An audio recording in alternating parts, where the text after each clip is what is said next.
보도록 하겠습니다. 요한복음 11장 17절부터 44절까지 보겠습니다.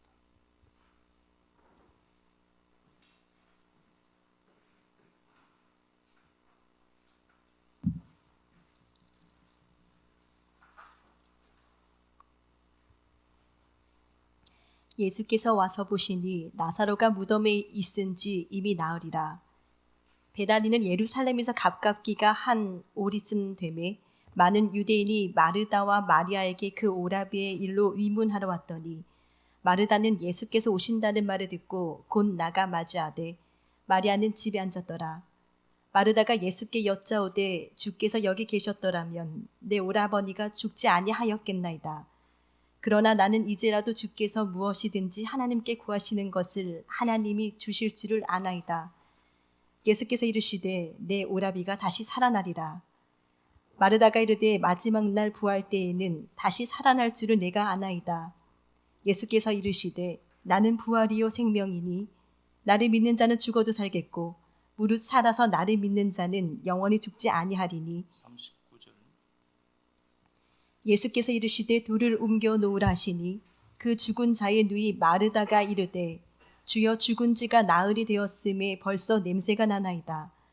예수께서 이르시되 내 말이 내가 믿으면 하나님의 영광을 보리라 하지 아니하였느냐 하시니 돌을 옮겨 놓으니 예수께서 눈을 들어 우러러보시고 이르시되 아버지여 내 말을 들으신 것을 감사하나이다. 항상 내 말을 들으시는 줄을 내가 알았나이다. 그러나 이 말씀 하옵는 것은 둘러선 무리를 위함이니 곧 아버지께서 나를 보내신 것을 그들로 믿게 하려 함이니이다. 이 말씀을 하시고 큰 소리로 나사로야 나오라 부르시니 죽은 자가 수족을 배로 동인 채로 나오는데 그 얼굴은 수건에 쌓였더라. 예수께서 이르시되 풀어놓아 다니게 하라 하시니라. 아멘. 기도하고 말씀 나눔하도록 하겠습니다. 함께 기도해요. 하나님, 세상이 상정해둔 가치가 아닌 하나님 당신이 하신 말씀이 가치임을 알고 내면화해 가는 동력자를 축복합니다. 비록 더딘 것처럼 보이고 세상에 말해둔 성공의 조건이 없는 것처럼 보여도 하나님 주신 말씀 묵묵히 끌어안고 등불 삼아 걸어가는 동력자들 있습니다. 말씀이 사건을 만들어감을 알기에 당신의 은혜로 채워가게 하옵소서. 예배 시간에 들을 귀 열어주시고 삶을 살아가면서 은혜가 생각나게 하시고 내면화한 말씀이 최고의 가치로 자리매김하게 축복하여 주옵소서. 은혜롭고 자비하신 주님께서 차고 넘치는 은혜가 열매를 맺어가도록 하실 터인데 사도 바울이 내 속에서 역사하시는 힘을 따라 수고하였노라는 화답이 우리 입에서 나오는 고백되기 원합니다. 말씀이 만들어낼 결과를 두고 기도하며 소망하는 것 있사오니 가장 아름다운 때에 가장 아름다운 모습으로 완성하실 하나님을 만나는 축복 100% 주옵소서. 그리스도 되신 예수님 이름으로 기도드립니다. 아멘. 풀어놓고 다니게 해라는 말씀의 제목으로 하나님 말씀 나누도록 하겠습니다. 지난 시간에 이제 우리가 내면에 집중해야 되는 이유에 대해서 제가 말씀을 나누었습니다. 이제 내면에서 이제 스며져 나오는 것에 제가 말씀을 집중해서 드렸고요. 그래야만 그 삶의 목적이 외부에 있지 않습니다. 외부에서 주어진 외부의 사람들이 만들어 놓은 그걸 성공의 조건으로 가져서 무분별하게 그게 마치 내 꿈이 된 것처럼 그렇게 살아가는데 그게 아니다라고 했죠. 하나님의 은혜가 내 안에 들어와서 스며 나오는 그 삶이 가장 아름다운 삶이다. 제가 그렇게 말씀을 드렸고요. 실제로도 보면은 아가도스라는 선의 실체가 있는데 이게 보여지는 게 칼로스라고 제가 말씀을 드렸죠. 이 칼로스가 카코스에서 왔어요. 이게 악이란 단어입니다. 그러니까 현상적인 선은 악일 수 있습니다. 하나님 보시기에. 근데 우리가 이 아가도스가 우리를 통해서 이렇게 흘러나와진 칼로스여야 이게 하나님 보시기에 선이다라고 하는 것이지 칼로스라는 자체로만 사람을 자꾸 평가해서는 안 됩니다. 그래서 우리가 혹여라도 더디더라도 아가도스라는 선의 실체를 이걸 우리가 자꾸 가져가야 되는 이유는 이 아가도스가 들어와야 되죠. 그래서 이게 신앙이 어리다라고 하는 것은 말하는 거 보면 한다라고 제가 말씀드렸죠. 고린도전서 13장 11절에 아가도스라는 선이 칼로스라고 하는 것 통해서 나와지는 것, 이게 서며 나와야 되거든요. 근데 이게 딱 나오다 보면은 그 히브리어가 미케처라는 단어가 있어요. 이게 끝날이라는 개념인데요, 끝이라는 개념인데, 이거 제가 또 말씀을 드릴 겁니다. 내가 하나님으로부터 접속된 꿈을 가져요. 이사야가 하나님의 비전을 갖죠. 하나님의 말씀이 들어오는 게 하나님의 꿈이 되는 거예요. 하나님의 꿈이 내 꿈이 되는 거죠. 그 꿈이 내 안에서 연걸어 가요. 연걸어 간다니까요. 연걸어 가다가 그 꿈이 끝이 나는 시점이 있어요. 그 끝이 나는 시점에 끝난다는 개념이 아니라 그 꿈이 연걸어서 끝나는 시점에 누구랑 하나님 맞물리게 해요. 어떤 사람과 맞물리게 해요. 그래서 내 삶이 다른 타자의 삶과 같이 묶이는 지점이 이게 미케처라는 단어로 히브리어를 써요. 요 미케처라는 그 갖고 제가 설명할 텐데, 그래서 내가 내 힘으로 내가 가진 어떤 것들로 열심히 인생을 이루어가면 잘 될 것 같지만 그렇지 않습니다. 내가 하나님이 내 안에 들어오셔서 그 꿈을 연결케 하고 어느 순간에 누군가에 딱 붙여버려요. 그게 요셉에게는 바로였던 겁니다. 딱 붙여버리니까 그냥 가는 거죠. 그냥 가는 거죠. 이걸 상승기류를 탄다라고 하는데요. 요거 갖고 제가 또 한번 설명드리겠습니다. 이거 갖고 말씀드리고 한번 두 번, 세 번 정도 이렇게 하면은 개념이 딱 잡힐 것 같아요. 그래서 이게 아가도스가 이렇게 이제 흘러나오는 건데요. 사람은 본질로 물론 이제 2부분설, 3부분설도 있고 그런데요. 우리는 합동적이니까 2부분설이거든요. 근데 그 성경의 데살로니가전서 5장 21절 이하 말씀에 보면은 사람에게 영과 혼과 육이 있다 이렇게 되어 있습니다. 영이 루아흐죠. 혼은 네페시고요. 네페시. 육은 바사르죠. 단어가 다 다르죠. 단어가 다르다는 것은 다르다는 거겠죠. 사람은 본래 혼입니다. 사람은 본래 혼입니다. 영은 하나님밖에 없어요. 하나님이 영입니다. 그래서 그 영이 혼에 들어와서 육을 통해서 흘러나와야 돼요. 이게 가장 바람직한 겁니다. 이걸 제가 그 노자 이야기를 갖고 제가 말씀드렸잖아요. 바보들은 이것부터 예법부터 가르치는 거고 고수들은 영에서 흘러나온 걸 가르친다 이렇게 말씀드렸죠. 그래서 영을 살찌우게 하는 것은 영의 양식인 말씀밖에 없습니다. 혼을 살찌우게 하는 건 뭐예요? 이 독서로도 가능해요. 그래서 많은 책들이 중요합니다. 그게 나쁘다는 건 아니에요. 독서를 하면서 우리 마음을 살찌우는 겁니다. 혼을 살찌우는데 이 혼은 한계가 있어요. 그래서 영이 하나님의 말씀이 영에 들어가서 영이 혼을 타고 육으로 흘러나오는 것. 이게 그래서 골로새서 1장을 갖고 제가 말씀을 드렸던 건데요. 이게 흘러나와지는 삶을 살아야 됩니다. 그래서 이게 늦는 것처럼 보여요. 아니요. 이게 가장 빠른 길입니다. 하나님이 창조 계획 속에 이렇게 하겠다라고 말씀하셨기 때문에 이것보다 더 중요한 가치는 없습니다. 그래서 이게 안 되는데, 그래서 예배라고 하는 게 중요한 이유가 하나님의 말씀이 흘러나오도록 만드는 도구이기 때문에 그렇습니다. 말씀을 가까이 하지 않으면 안 돼요. 근데 모든 문제는 땅에서 생기거든요. 문제는 땅에서 생기지만 해답은 하늘에 있습니다. 시편 107편 23절에 보면은 큰 물에 배를 띄워 큰 일을 도모하는 자가 나오죠.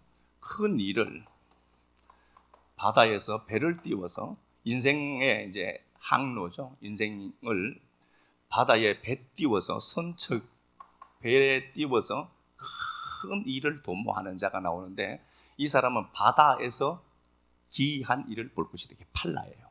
바다에서 기적을 경험할 것이다.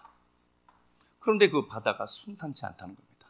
가는 도중에 풍랑을 만나고 암흑을 만나고 고통스러운 일들을 만난다는 겁니다. 그러면은 그 하나님이 왜 그 고통을 우리에게 허락해 주시느냐? 영혼이 낙심되었다. 영혼이 혼입니다. 혼. 하나님이 그 혼을 바꿔내는 겁니다. 그래서 혼에 쌓은 이 모든 지식이 설모가 없구나. 쓸모없다는 것은 버리고 폐기해야 된다는 뜻이 아닙니다. 이걸로도 불가능한 게 있구나를 알아먹어야 되는 겁니다. 그래야만 영이 개입해서 사용하고 역사하기 때문에 그렇습니다. 시편 107편 23절 가서 보도록 하겠습니다.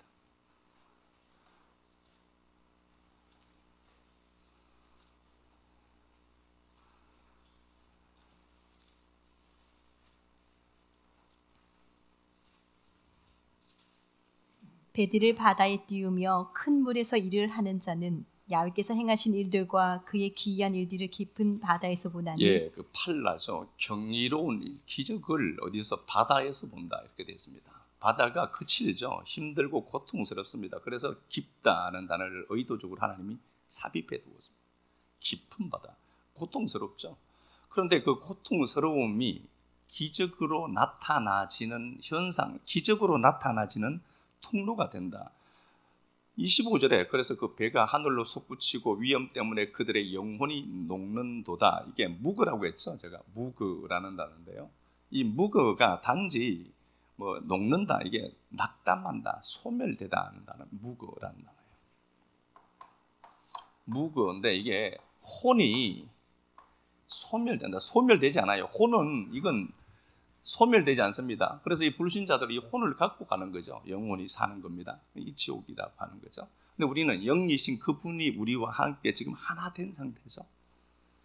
소멸한다, 무그. 이게 혼이라고 하는 게 이게 사람은요 두 구조로 되어 있습니다. 제가 말씀 나누면서도 시간 나면 하겠지만요, 자아내, 우내로 나뉘어져 있죠. 자아내는 논리적이고 우내는 비논리적입니다.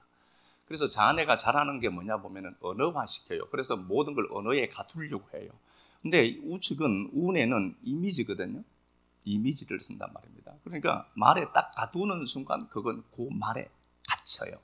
진리가 있어요. 진리를 이거다라고 하자 명명해 두었습니다. 이름 붙여줬죠. 그렇지만 그게 진리가 그 이름은 아니란 말입니다. 어떤 실체가 있어요. 실체가 있는데 이걸 진리다 하자로 했습니다. 그러면 이게 진리냐는 겁니다. 이 언어에 갇히면은 안 돼요. 이 자아내는, 그래서 자아내를 에고라고 하고, 이건 육신으로의 나예요. 이건 논리적입니다. 계산적입니다. 육신으로의 나. 운에는요, 그러면요, 이건 영혼으로서의 나라고 합니다. 그래서 자아내는 생각을 많이 해요. 운의 특징은 뭐죠? 느낌을 중요시합니다. 그래서 하나님 말씀이 딱 왔을 때 딱 느껴진다 그러면 그대로 따라가 버리죠. 이게 가장 바른 겁니다. 그래서 이게 자아내가 운의 심부름꾼으로 사용돼야 돼요. 그런데 얄팍한 논리로 보면은 자아내가 학교 다니고 어릴 때부터 학습되는 것이 운해를 사용하는 게 아니라, 그래서 제가 요즘 왼손을 자꾸 사용을 하려고 해요. 이게 논리적인 걸로 보여요. 계산적이고, 이건 생각 덩어리입니다.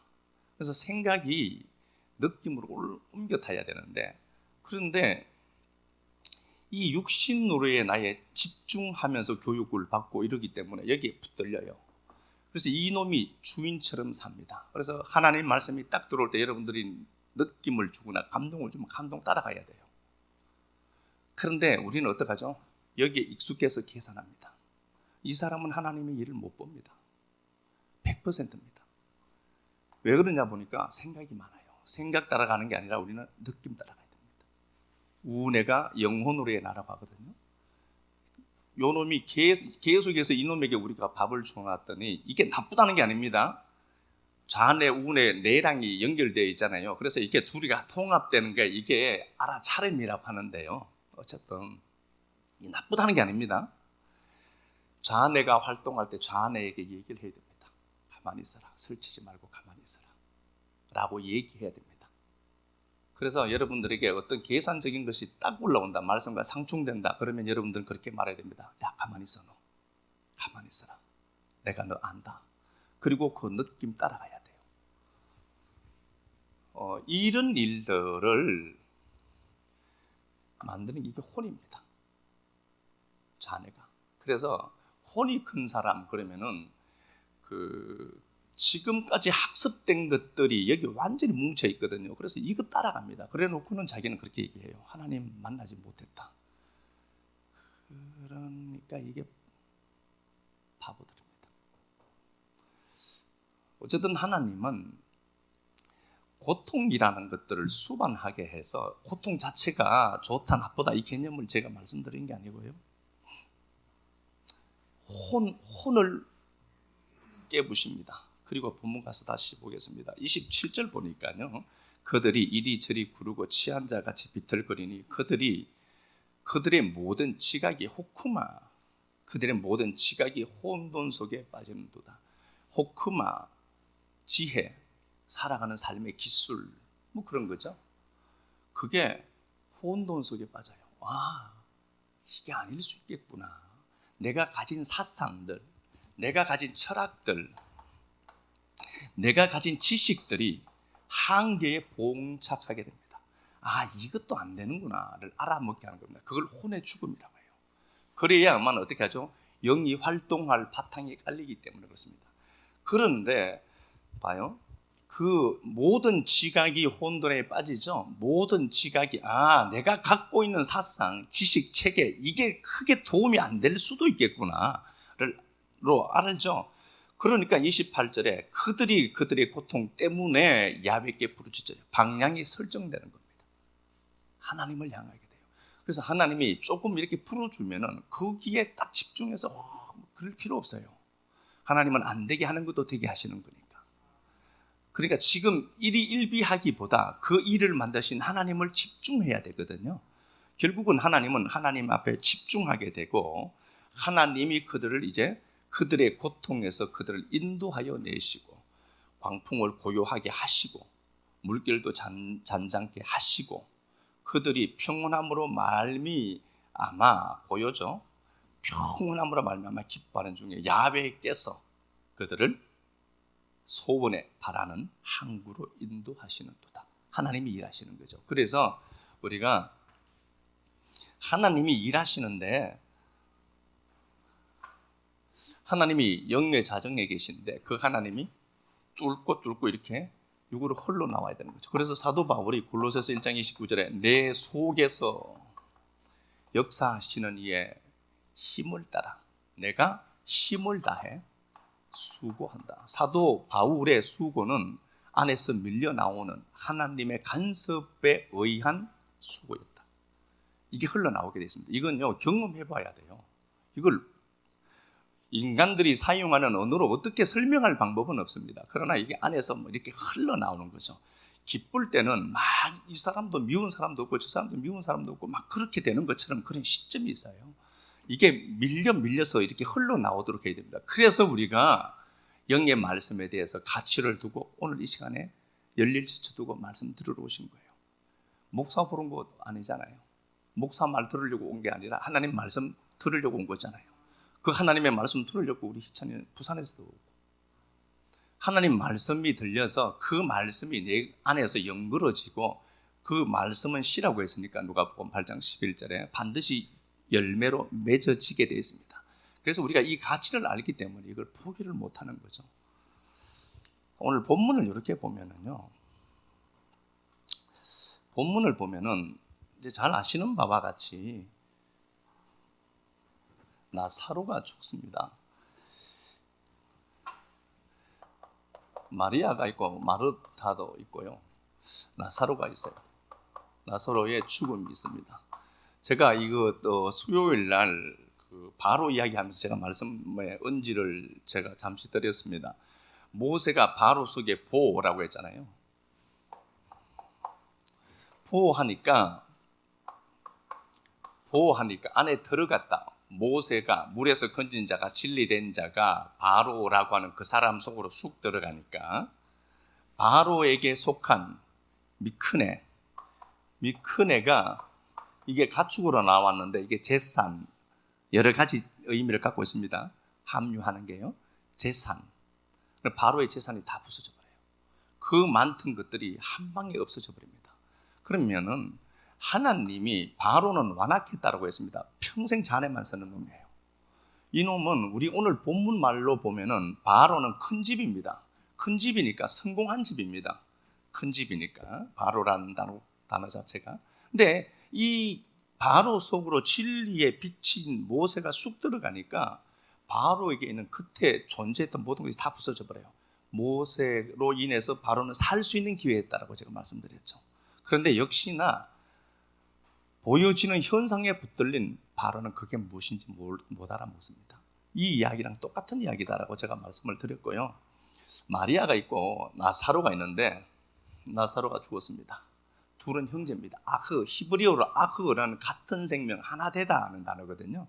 아흐라는 단어가요. 하나 된 존재인데요. 이 나사로가 죽었습니다. 사람들이 할 수 있는 게 없어요.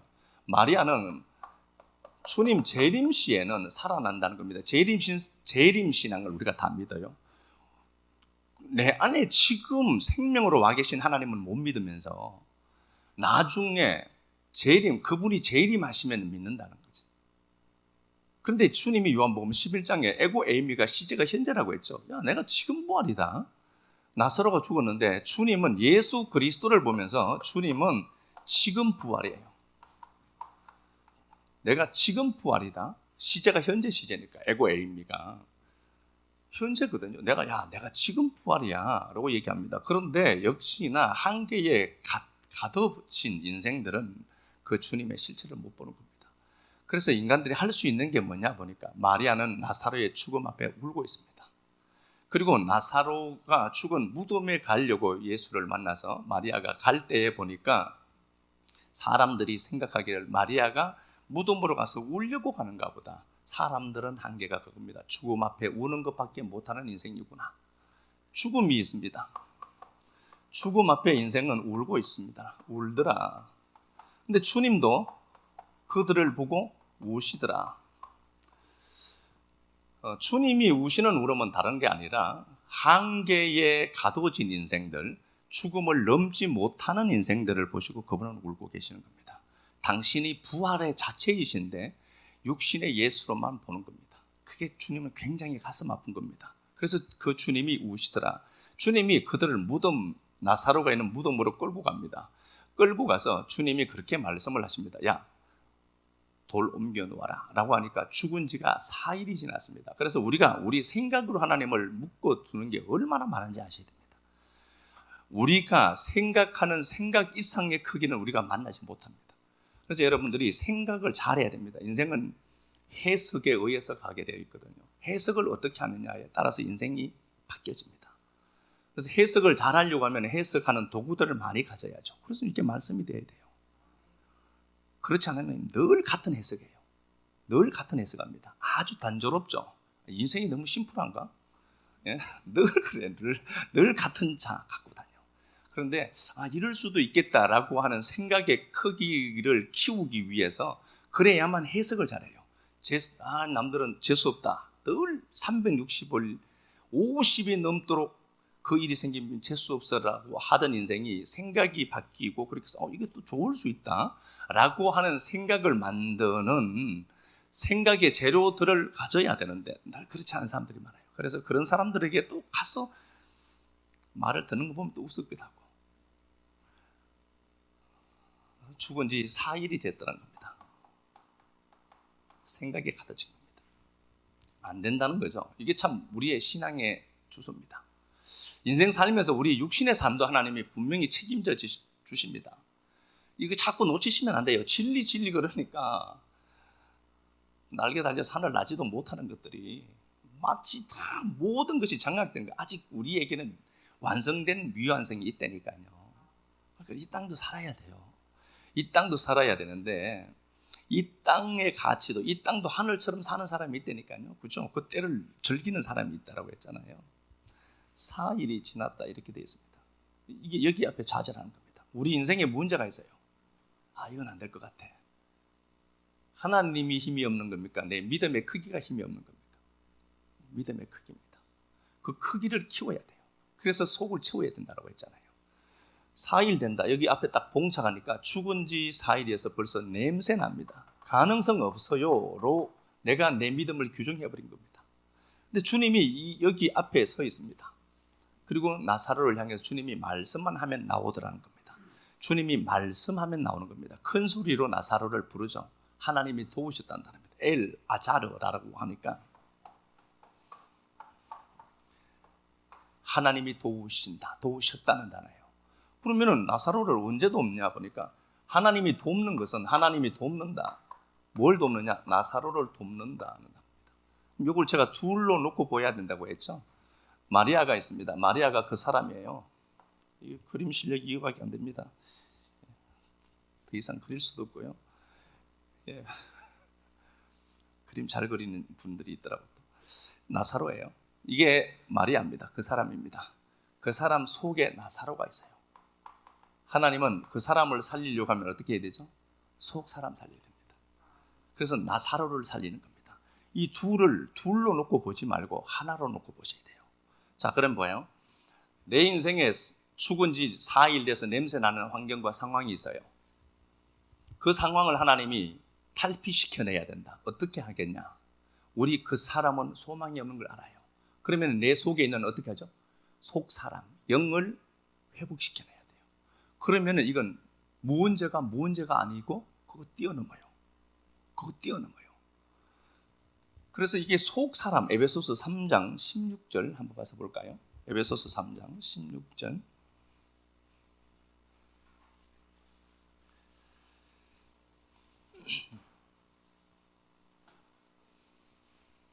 그의 영광의 풍성함을 따라 에베소서 3장 16절. 그의 영광의 풍성함을 따라 그의 성령으로 말미암아 너희 속사람을 능력으로 강건하게 하시오며 믿음으로 말미암아 그리스도께서 너희 마음에 계시게 하시옵고 너희가 사랑 가운데서 뿌리가 박히고 터가 굳어져서 하나님이 분명히 그렇게 말씀하시죠. 너희 속 사람을 강건케 한다. 속 사람을 강건케, 크라토스라고 했습니다. 이건 그냥 단순 힘이 아니라 내재된 신적 권위의 힘이라고 했습니다. 이건 세상의 모든 논리를 깨어 부술 수 있을 만큼 하나님이 사용하시는 하나님이 내재된 힘, 크라토스라고 제가 했죠. 속 사람을 강건케 해야 돼요, 하나님이. 그러면은 그 사람을 회복시키려고 하면 하나님이 어떻게 해야 되냐? 속 사람을 회복시켜야 그 사람이 회복돼요. 근데 우리는 거꾸로 하죠. 하나님, 이때 한 분 도와주시면 내가 당신을 절대로 떠나지 않겠습니다. 떠나요. 속 사람이 하나님과 밀접한 긴밀한 관계가 유지되지 아니었는데 사람이 이렇게 잘 살 수가 있느냐? 하나님을 버리지 않고 떠나지 않고 못한다는 겁니다. 하나님이 알아요. 인간이 시작하고 지금까지 하나님 눈탱이 맞았단 말이에요. 그러니까 하나님은 그걸 정확하게 아시죠. 그래서 하나님은 속 사람을 강하게 하시는 게 목적입니다. 속 사람이 속이 잘 되면은, 내용이 잘 되면은, 영이 잘 되면은 혼이 육으로 밀려 나올 수밖에 없는 구조를 제가 말씀드리는 겁니다. 그래서 그 사람만 잘 되는 방법을 모색하기보다는 속 사람이 강해져서 나오는 것은 근심 없는 복으로 주어져요. 절대로 못 뺐습니다. 세상이 절대로 못 뺐습니다. 그건. 그런데 속 사람의 강성함이 없이 그 사람이 잘 된다. 이건 언제든지 허물어질 수 있습니다. 거짓말 같죠. 속 사람의 강성함이 있는데요. 그 속 사람이 잘 돼야 되는 겁니다. 이 내용물이 잘 돼야 됩니다. 그래야 포장지가 예뻐져요. 그 사람이 잘 되는 거거든요. 그러니까 이거 한번 보면은요. 열왕기상 18장을 보면은 갈멜산 전투가 나오죠. 엘리야가 나옵니다. 거지예요. 엘리야가 지금 외곽으로 밀려나 있습니다. 하나님의 사람이에요.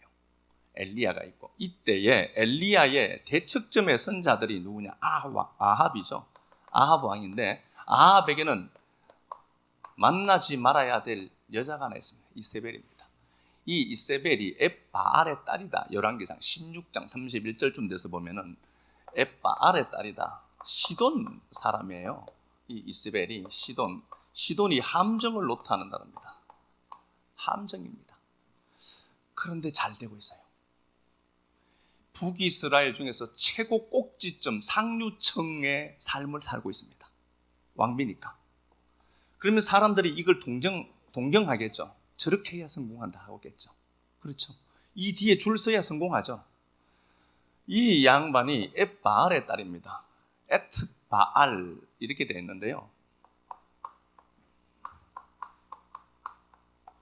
엣바알인데 이게 바알에게 은혜와 복을 받다는 단어입니다. 바알에게. 자, 바알에게 은혜와 바알이 주는 복과 은혜를 누리다. 그럼 바알은 뭐냐? 바알은 아세라랑 항상 같이 따라다니죠. 요거는 남편이고 남편신이고 요건 여신이죠. 그래서 바알과 아세라가 항상 같이 따라다녀요. 바알과 아세라는 다른 게 아니라 축복과 행운의 신, 행복의 신입니다. 다산의 신이거든요. 이 아세라가. 그러니까 이게 축복과 세상 사람들이 그렇게 갖고 싶어하는 축복과 다산과 행운의 신입니다. 행복의 신입니다. 그러면은 이세벨 입장에서는 바알과 아세라를 극진히 섬겨야 되겠죠. 그런데 실제로 극진히 섬기니까 잘 되는 겁니다. 사람들이 주위에서 지켜봅니다. 저렇게 하니까 진짜 잘 되네. 이게 데이터가 있다라고 세상이 얘기하는 겁니다. 잘 되네. 그리고 사람들은 이걸 외부에 있는 이것들을 무분별하게 내가 가져와서 내 속으로 집어넣어요. 그러니까 이게 마치 내 꿈인 것처럼 착각하는 겁니다. 외부에서 주어진 걸. 그러니까 이 사람들은 자기 결정권이 전혀 없어요. 삶의 행복도도 낮고요. 목표 지향적이지만 이 사람들은 뭔지 모르는 겁니다. 이게 자기가 아니에요. 근데 내 안에서 스며져 나와야 된다고 했죠. 내 안에서 스며져 나와야 돼요. 그래서 이 말씀을 듣는 거거든요. 이렇게 보았는데 바알 선지자 450, 아세라 400 이렇게 해서 지금 850명이 잘 먹고 잘 살아요. 그런데 엘리야 편에 있는 사람들은 너무 허덕입니다. 이 당시에 예수쟁이들은 완전히 바닥을 기어다녀요. 그리고 엘리야가 하나님의 거룩한 사람인데 사는 거 보면 변변치 않습니다. 열왕기상 가서 한번 보고 계속 한번 볼게요. 말씀 잘 들으시고 내 걸로 만드셔야 됩니다. 거룩한 이 충정을 좀 알아주셨으면 좋겠어요. 우리 식구들이 잘 들리겠지? 좋거든요. 열왕기상에 보면은 이 양반이요 17장 8절에 보면은 사르밧 과부에게 시돈에 속한 사르밧 밀려 있어요. 이 엘리야 입장에서 보면은 엘리야가 하나님의 사람인데도 이스라엘 땅에서 벗어나 있어요. 싫다는 거예요. 그런 얘기 하지 말라는 겁니다. 하나님 이야기 하지 마라 그거. 골 때린다죠. 그러니까 그 말을 안 듣겠다는 거예요. 말씀 안 듣겠다는 겁니다. 그러니까 이 양반이 밀려서 어디 가느냐. 원수의 땅 시돈에 가 있어요. 엣발에. 이 이세벨의 고향에 밀려가 있다니까요. 그런데 한 과부에게 가서 떡 한 덩이 달라는 겁니다. 이게 예수쟁이들의 삶처럼 보여요. 밀려나가는 거예요. 자기 땅에 있지도 못하고 밀려나가는 겁니다. 그러면 사람들 보기에는 예수 믿어도 봐라. 안 된다. 예수 믿는 게 중요한 게 아니라 내가 뭘 어떻게 갖고 어떻게 성공하는 조건을 갖고 사느냐가 더 중요하지 예수 믿는 게 중요한 게 아니다. 이렇게 얘기한다니까 이거 잡것들은요. 그런데 우리가 이런 말을 들으면 여러분 분노가 생겨야 돼요. 하나님의 새끼잖아 우리가.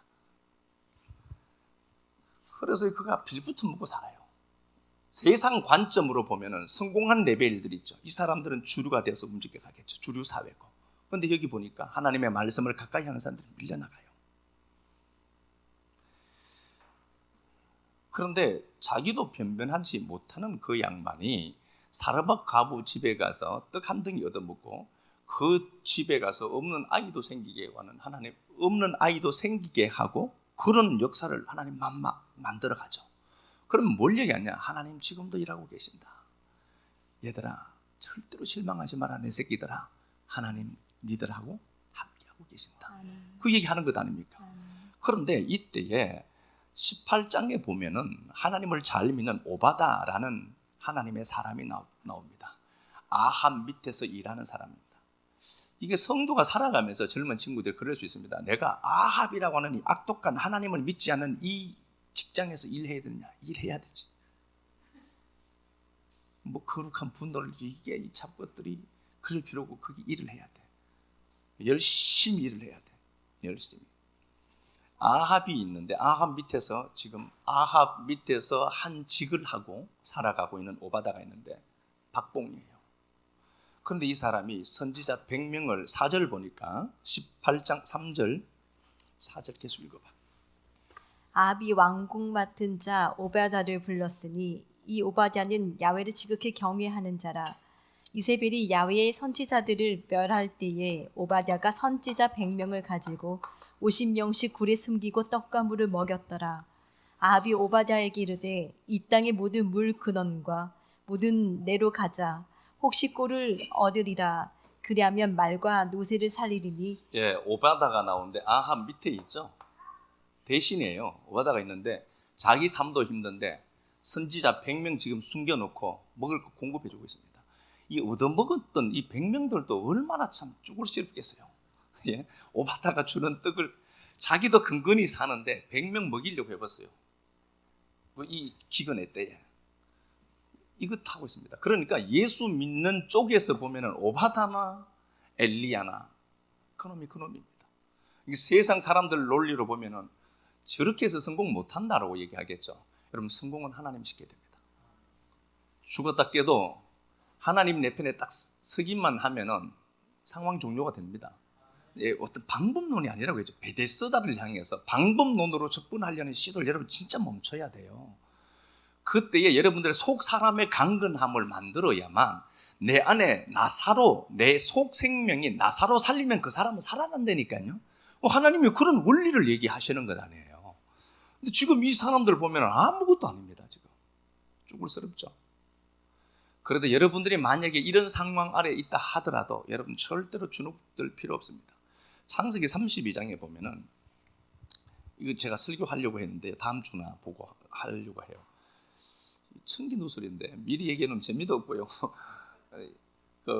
야곱이 있는데 이스라엘이 되죠. 32장에서 창세기 32장에서 그러면서 네 이름이 뭐니? 라고 했을 때 야곱인데요. 라고 하니까 야, 너 다시는 네 이름을 야곱이라 부르지 마라. 야곱이라 하지 마라. 그래서 제목을 야곱이라 하지 마라. 이렇게 이제 하려고 하는데요. 야곱이라 하지 마라. 이스라엘이죠. 근데 우리는 자꾸 실패한 나를 자꾸 불러요. 야곱을.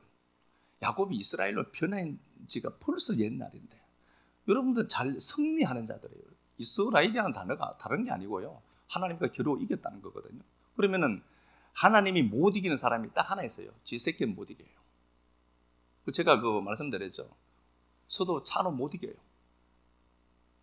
저도 차로 못 이긴다니까요. 자식 못 이겨요. 자식 이길 것 같죠? 자식 못 이겨요. 제 모친도 저를 한 번도 이긴 적이 없어요. 이긴 적이. 그 얘기는 야 이스라엘을 해라 라고 했던 이유는요. 야 나도 널 못 이긴데 누가 널 이기겠니? 라고 했던 거예요. 그러니까 죽을 쓰기 때 그렇게 살 필요 없어요. 지금 이렇다고 아유 참 웃기는 소리. 하나님은 너무 무시하는 거예요. 우리 아버지가요. 이건능의 아버지가요. 창조주래요. 처음 들어봤죠? 처음 들어보셨죠? 이건능의 아버지가 창조주 하나님이래. 야, 너 쭈글스럽게 살지 마라. 네가 임마 이스라엘이다. 그런데 자꾸 실패한 이건능이 끄집어내는 거예요. 보면 완전히 망해서요. 자, 그렇죠. 그리고 결국은 승리합니다. 얼마나 이 세력이 강했던지 바알 아세라 신들이 막 올라와서 비를 달라라고 막 이야기하는데 비가 오지 않아요. 그런데 이스라엘 백성들은 이미 이 세계에 젖어 있습니다. 그래서 분명히 하늘에서 하나님이 불을 내리심에도 불구하고 바알과 아세라가 준 축복의 신, 이게 축복인 줄 알고 믿었던 이 사람들이 하나님께는 못 와요. 머뭇거리죠. 그러니까 엘리야가 답답한 마음으로 그렇게 얘기하죠. 야, 왜 자꾸 머뭇거리니? 하나님이 살아계시는데 학습된 게 이거거든요. 이래야 성공한다. 이걸 못 버리는 겁니다. 세뇌된 거예요. 세뇌된 겁니다. 자, 그리고 나서 이게 상황이 종료가 되고 엘리야가 길을 떠나다가 19장 얘기입니다. 엘리야가 길을 떠나다가 엘리사를 만나는데 엘리사에게 한 말도 별로 없어요. 거죽대기 같은 이 당시에 선지자의 옷이 약대 트롤 같은 거 입고 있었단 말이에요. 그러니까 엘리야가 자기 겉옷을 벗어 툭 던졌는데 엘리사가 그거 보더니 눈이 뒤집혀진 거예요. 그게 뭐라고? 그 냄새나는 그게 뭐라고? 그거 보더니 12결의에서 소 24마리죠. 2마리가 한결이거든요. 24마리 바로 잡아서 죽여버리고 농기구 불태워버리고 아버지 집에 가서 내가 빠이빠이 하고 올 테니 잠시만 기다리시오. 집에 가서 아버지 나 갑니다. 그리고 그냥 보따리에서 나와서 엘리야 따라간 게 엘리사입니다. 뭘 본 겁니까? 영의 활동을 본 사람은 이런다. 자네의 기능만 탁월한 사람들이 이 짓을 할 수 있을까? 죽었다 깨도 못합니다. 소 12결이 한 마리에 돈이 얼마고 계산 쫙 하면 딱 받쳐요. 느낌 싹 없어집니다. 그래서 하나님이 우리에게 느낌이라고 하는 감동을 주실 때 생각하지 말고 자네가 딱 움직이면 가만히 있어라. 자, 가만히 있어라. 그리고 느낌 따라가 버려야 돼요. 감동이라는 단어가 제가 우르라고 했잖아요. 우르라고 하는 단어인데 이게 잠에서 깨우다는 단어예요. 그러면은 내가 무슨 감동을 입은 지가 너무 오래돼서 잘 모르겠죠. 그렇죠? 감동이라는 게 잠자는 내 영혼을 탁 깨우는 거예요. 영혼이 깨고 활성화되는 겁니다. 그래서 에스라 1장에 보니까 고레스의 마음을 감동시켰다. 우루하니까 6절, 7절을 말씀해 5절부터 쭉 보니까 백성들이 감동을 받아 우루. 그죠? 우루가 우루를 깨워요. 자꾸 깨우는 겁니다. 은혜가 일하도록 만들어 가는 거예요. 그러려고 하면은 내 안에 있는 이 속 사람 나사로 살려내야 돼요. 내 안에 있는 우리 안에 있는 참나라고 하는 이 권능이가 영인 내가 있어요. 이거 못 봐요. 육신 속에 갇힌 사람은 이게 난 줄 아는데요. 이놈은요 내 안에 있는 참나가 살고 있는 하나의 그릇이라고 했잖아요. 내 안에 진짜 내가 있어요. 이거 끄집어내 보일 수도 없고 저도 만나본 적이 없고 만나보긴 했지만 보여줄 방법이 없어요. 이놈이 있는데 이게 사는 게 나거든요. 이게 사는 게 나란 말입니다. 그러면 이걸 하나님 와서 또 깨울 때 여러분 이거 따라 움직여 가봐야 돼요. 그래야 뭐 그 다음에 하나님의 그 다음 수를 우리가 발견하죠. 나사로를 살려내야 되는데 우리 자꾸 마리아에게 눈물 흘리는 걸 눈물 흘리지 마라 위로한답시고 매일 그 얘기한다니까. 그러면 안 된다니까요. 하나님이 우리 안에 들어와서 우리 속 사람을 딱 깨우면은 이러면 그 상황이 종료가 돼요. 이게 끝이라니까요. 뭐가 복잡죠.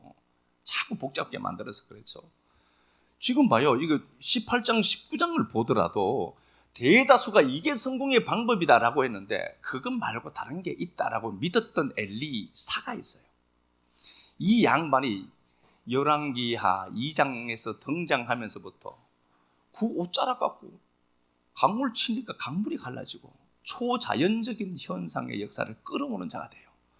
그러니까 이런 사람들을 하나님이 만드는 게 목적 아닙니까?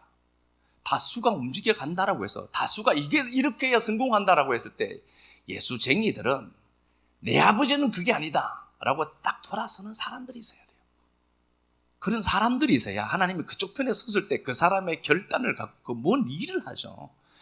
미지근하게 뭐 주면 주고 말면 말고 이렇게 살지 말고. 출애굽기 35장 21절 한번 가서 볼까요?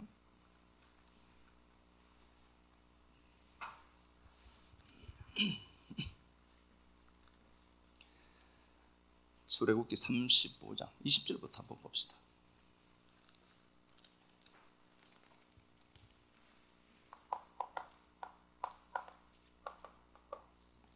이스라엘 자손의 온 회중이 모세 앞에서 물러갔더니 마음이 감동된 모든 자와 자원하는 모든 자가 와서 회막을 짓기 위하여 그 속에서 쓸 모든 것을 위하여 거룩한 옷을 위하여 예물을 가져다가 야훼께 드렸으니. 네, 하나님의 역사는요, 하나님의 일을 하시는 하나님의 당신이 일을 하는데 어떻게 하냐? 성전 지는데 감동 주셔서 하죠.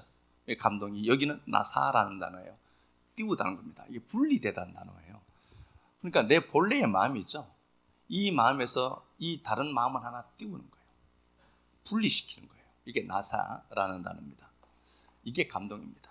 그래서 이 감동을 내가 받고 안 받고의 문제보다 더 큰 것은 하나님이 사람 하나 감동시키는 게 이렇게 힘들어요. 아니 그분이 힘들다는 게 아니라 얼마나 많은 과정을 밟고 오는지 아셔야 돼요. 내 마음 딱 땅바닥에 눌러있는 이 마음을 떼어내야 돼요. 떼어내는 이 분리되는 그게 감동이란다. 그래서 이 감동은 아무나 못 받는 거구나로 아셔야 돼요.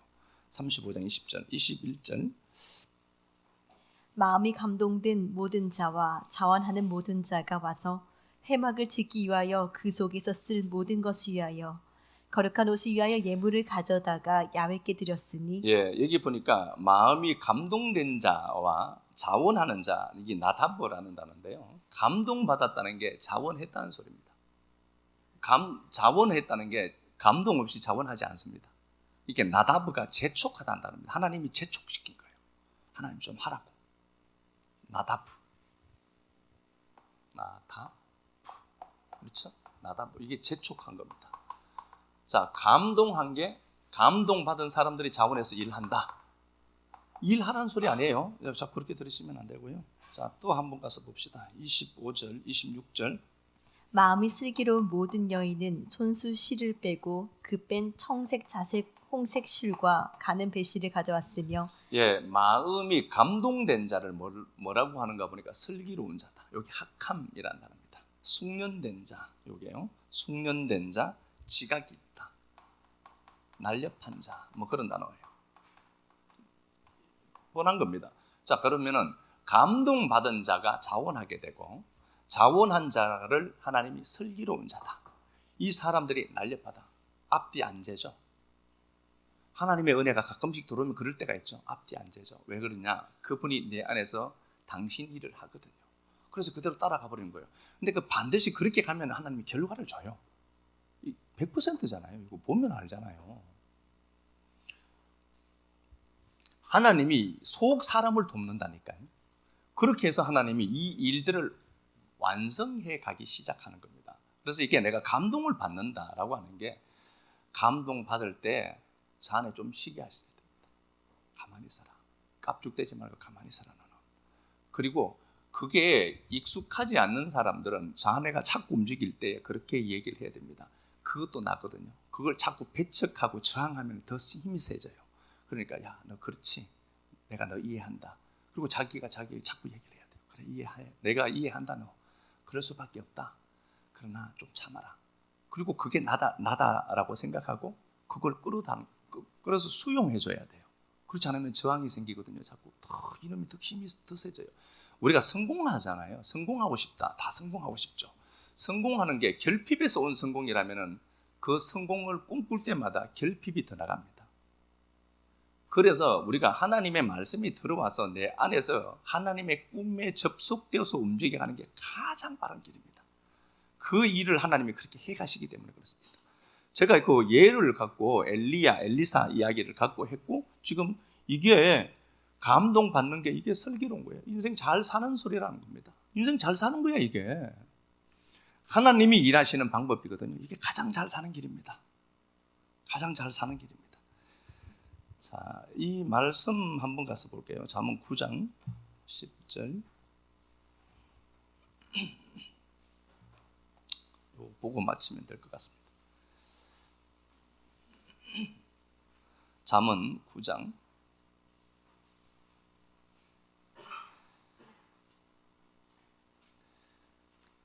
10절. 여기 야훼를 경외하는 것이 지혜의 근본이다. 지혜, 잘 사는 거죠. 거룩한 자를 아는 게 명철이다. 하나님을 아는 것. 그리고 야훼를 경외한다는 게 이 경외라는 단어가요. 이르마라는 단어인데 두려워하다, 존경하다. 그러니까 그 실존하시는 그 하나님을 맞닥뜨린 거예요. 그러면 그게 두렵다는 게 아니라 극도로 존경하는 상태. 두렵다는 단어도 맞아요. 이르아라는 단어가요. 그러니까 내가 그 하나님을 말씀으로 만났어요. 그러니까 그 하나님의 그 영광 가운데 노출되니까 경외로움이 막 내 안에서 그 경이롭다는 거예요. 그냥 경이롭다. 그게 가장 잘 사는 거다. 그게 지혜의 근본이고. 그러면은 11절 나 지혜로 말미암아 그걸 알아먹죠. 하나님이 우리에게 속 사람의 생명을 확장시켜가는 거, 속 사람 살리는 거, 그걸 알죠. 그러면은 내 날이 많아질 것이고 묵시로 살죠. 그죠? 잼만이라는 그 영원한 하늘 시간으로 땅을 살죠.